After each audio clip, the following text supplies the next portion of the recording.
안녕하세요. 오늘 함께 읽을 책은 청소년 지도자의 길을 걷다입니다. 책 함께 읽기 47번째 시간입니다. 이 책은 한국청소년활동진흥원이라는 기관의 지도자들, 국립중앙청소년수련원이라는 곳에서 청소년을 만났던 지도자들과 그 지도자들의 가족, 그리고 그 가족에게 보내는 편지로 이루어져 있습니다. 먼저 청소년 지도자의 길을 걷다 이사장님이 메모를 해주셨는데 바로 이것입니다. 시간이 흐르고 시대가 바뀌어도 청소년은 지도자와 활동하며 행복할 것이며 지도자는 청소년과 함께하는 현장에서 여전히 의미 있을 것입니다. 지금도 청소년 활동 현장 곳곳에서 청소년을 만나고 웃고 이야기하며 더 나은 청소년 활동을 위해 고민하는 많은 청소년 지도자들에게 감사와 박수를 보냅니다. 청소년과 동행하는 이 길에서 지금 그리고 내일의 청소년과 더불어 성장하며 행복합시다. 이광호 한국청소년활동진흥원 이사장.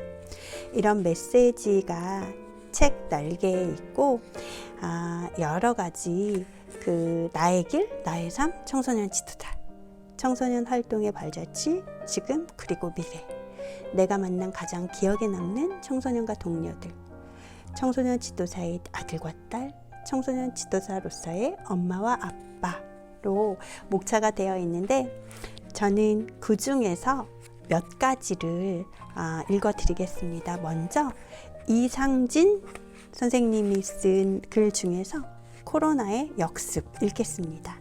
우리는 전염병으로 몇 가지 배우고 있습니다. 세상의 모든 것이 하나의 망으로 연결돼 있다는 것, 우리가 한 가족이라는 것, 우리가 함께하지 않으면 다 같이 무너진다는 사실입니다. 경제학자 제레미 리프킨. 코로나19로 인하여 청소년 활동 현장에서는 매우 혼란한 상황에 처해 있다. 코로나가 촉발시킨 새로운 환경과 사회는 청소년 활동의 새로운 가치 창출과 대전환을 요구하고 있다. 포스트 코로나 시대에 국립 청소년 시설의 운영은 지속 가능할까? 지금 우리는 무엇을 준비하고 있는가? 나의 질문이자 우리 조직의 질문이기도 하다. 명확한 방향과 추진해야 하는 구체적인 공유와 공감 방향이 필요하다. 코로나가 우리에게 청소년 활동의 새로운 가치 창출을 위한 변곡점을 주고 있다. 이것은 우리에게 기회인가? 위협인가? 새로운 과제가 우리에게 주어졌다. 디지털 도구, 슬랙, 줌, 구글 클래스 등의 활용, 소규모 활동 중심의 블렌디드 운영, 시설 중심에서 청소년, 즉 수요자 중심으로의 전환, 지도자의 디지털 역량 강화 등 시대 상황에 적응하기 위한 변화의 움직임으로 발빠르게 대응하고 있으나 국립청소년 시설의 근본적인 대안이 될 수 있을까? 먼저 국립청소년 시설의 정체성을 재조명해야 한다. 지금의 시설 중심의 운영체계, 집단활동 중심의 청소년 활동으로는 견디기 힘들다. 청소년이 기관에 오지 않을 때 우리는 무엇을 해야 할까?부터 시작해야 한다. 코로나가 청소년의 삶을 어떻게 바뀌게 하였고 무엇을 경험하는지 현재의 청소년 상황을 충분히 고려하여야 한다. 새로운 방식과 목적의 과감한 도전과 시도가 필요하다. 두 번째, 새로운 방식 변화에 조직의 그릇을 변형시켜야 한다. 지금의 조직 운영 체계가 걸림돌이 되지 않을까? 이제는 생존의 문제라 생각한다. 함께 공유하고 소통하는 가운데 변화에 발빠르게 적응하는 것에 두려워해서는 안 된다. 세 번째, 코로나 팬데믹이 청소년 활동의 본질을 변화하게 할 수는 없다. 문제는 본질에 맞는 활동을 전개했는가에 대한 지금까지의 우리의 모습을 되짚어 보아야 한다. 우리의 활동이 청소년 삶에 가치 있게 다가섰는가? 청소년이 우리의 필요성을 인정하는가? 청소년의 생활과 삶 속에서 우리의 활동은 인정받고 결합되어야 한다. 우리의 필요성을 인정받아야 한다. 코로나로 상황과 여건에 많은 변화를 가져왔지만 우리에게 주는 긍정적 교훈으로 받아들이는 계기가 되길 바란다. 네 번째, 앞에서도 언급했지만 지역사회 청소년 활동의 구심점 역할을 수행하여야 한다. 이제는 지역사회와 함께 해야 한다. 국립청소년 시설로서 전국구 시대는 지향해야 하며 지역사회 안에서 다양한 연대를 형성하여야 한다. 지역 특성에 맞는 사업을 정비하고 모범 사례를 창출하여 함께 공유하며 각 센터와의 발전적인 경쟁 체제를 갖추는 것이 필요하다. 5번째, 새로운 수익 모델을 담보하는 정책 사업의 창출이 시급하다. 공공기관으로서 공익성과 수익성은 항상 논란이 되는 이슈이기도 하다. 전체 예산에서 자체 수입의 30% 정도를 충당하여 운영되어 왔다. 코로나로 인한 자체 수입의 축소는 인건비, 사업비, 시설 보강 등의 예산 절감, 축소를 가져왔으며 인건비 우선의 예산 정책을 펼칠 수밖에 없는 운영 구조를 취해왔다. 국립청소년 시설에서 수익자 부담 중심의 숙박비, 식비, 활동비 수익 구조를 개선해야 한다. 국고지원 100% 지원이라는 대안도 있겠지만 현실적인 어려움이 있는 것 또한 사실이다. 청소년 활동 측면에서 안정적 수익 구조를 갖는 새로운 정책 사업을 발굴과 동시에 제도화하여 확산성을 갖는 방향으로 국립청소년 시설의 변화를 고민해야 한다. 이렇듯 포스트 코로나 시대 국립청소년 시설 운영의 고민이 깊다. 이러한 변화의 요구가 코로나로 인해 앞당겨졌을 뿐이다. 필연의 순리라 생각한다. 변해야 살 수 있고 이겨낼 수 있다고 믿는다. 한 걸음 한 걸음 변화의 시도에 함께 하길 기대해 본다. 이 글은 이상진 선생님의 길 위에서 아직도 길을 묻고 길을 찾는다라는 제목의 글의 일부였습니다.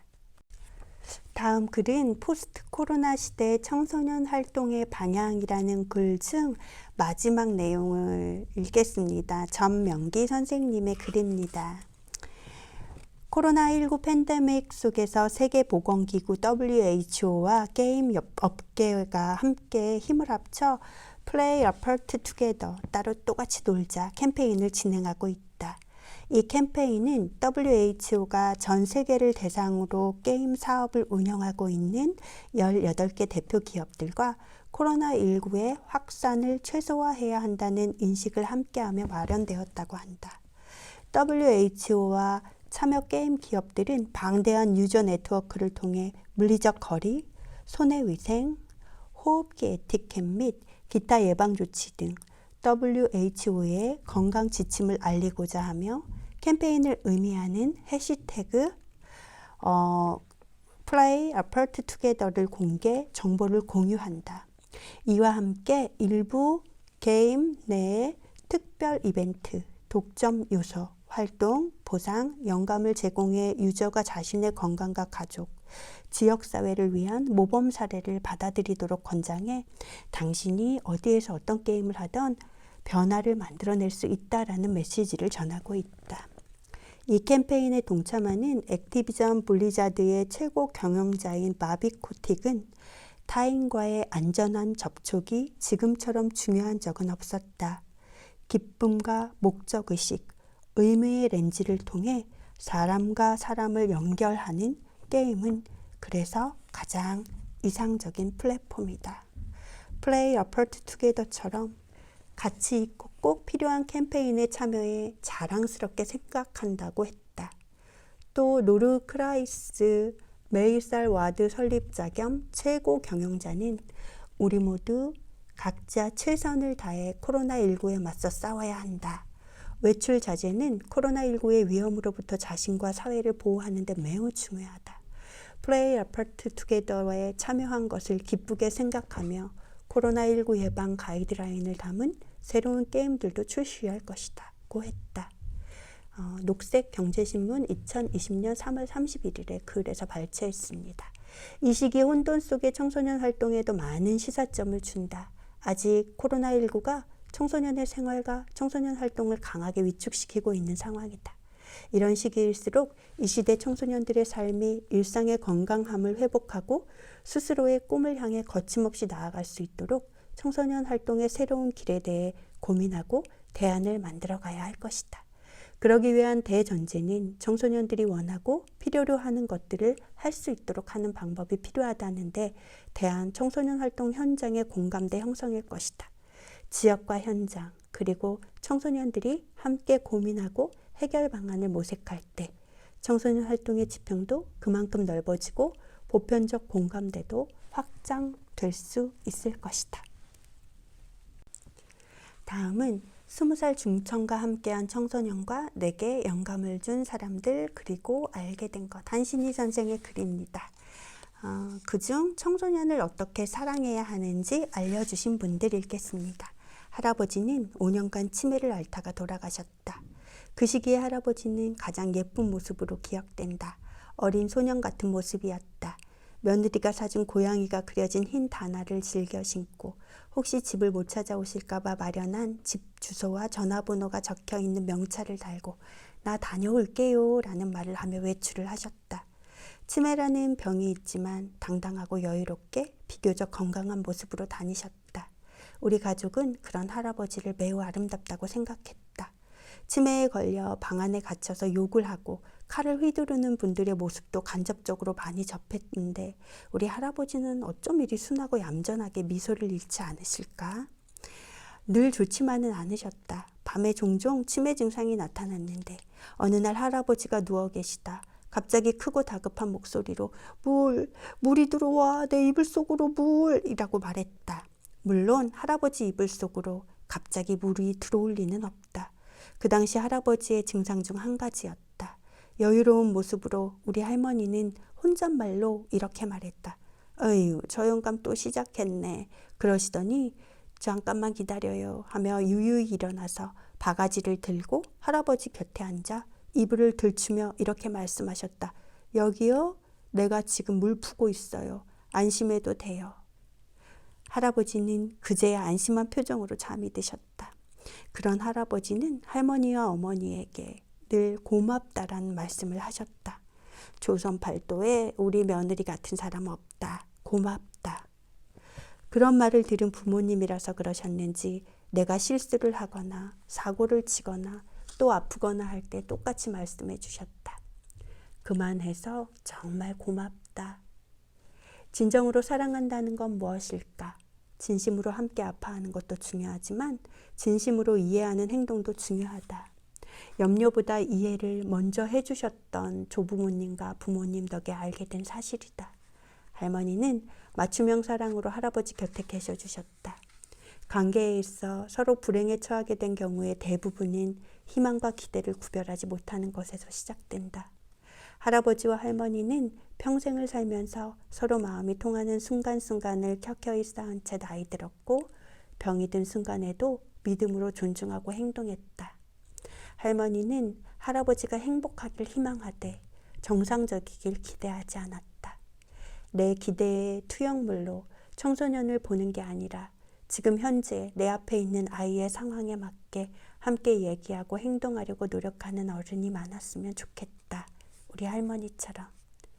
지금 네 모습 그대로 그만해서 정말 고마워.